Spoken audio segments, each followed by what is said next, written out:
आज की इस वीडियो में हम बात करेंगे कीमत का निर्धारण मांग और पूर्ति के द्वारा किस तरह से होता है, अर्थात बाजार की शक्ति के द्वारा कीमत का निर्धारण किस तरह से होता है।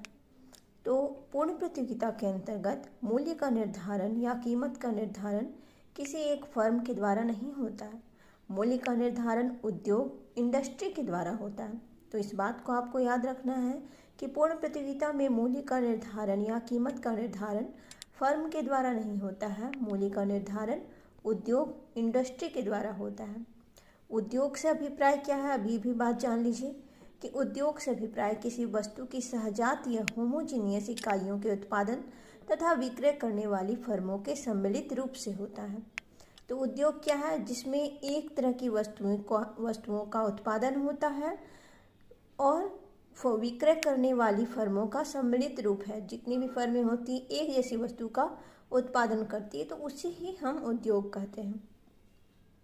एक बात और जानने वाली चीज़ है कि पूर्ण प्रतियोगिता में फर्में क्या करती है, ये भी जान लीजिए कि पूर्ण प्रतियोगिता में फर्म उत्पादन का निर्धारण तथा समायोजन करती है, जिससे न्यूनतम लागत पर दिए हुए मूल्य के साथ लाभ अधिकतम हो सके। तो इस बात को हमें जानना है कि पूर्ण प्रतियोगिता में फर्म क्या करती है। फर्म उत्पादन का निर्धारण तथा समायोजन करती है, जिससे कि न्यूनतम लागत पर दिए हुए मूल्य के साथ लाभ अधिकतम हो सके। और इंडस्ट्री क्या करती है, कीमत का निर्धारण करती है इंडस्ट्री, और उत्पादन का निर्धारण फर्म करती है। एक बात और जानने वाली बात है जो आप लोगों को अपने माइंड में सेट रखना है, बहुत ही इम्पॉर्टेंट फैक्ट है। ये वालरा तथा जेवंस ने कहा था। वालरस तथा जेवंस ने लगभग 1870 में मूल्य निर्धारक को वस्तु की उपयोगिता पर बल दिया था। उन्होंने कहा था कि मूल्य निर्धारक वस्तु की क्यों उपयोगिता क्या है, इसके बारे में बल दिया था।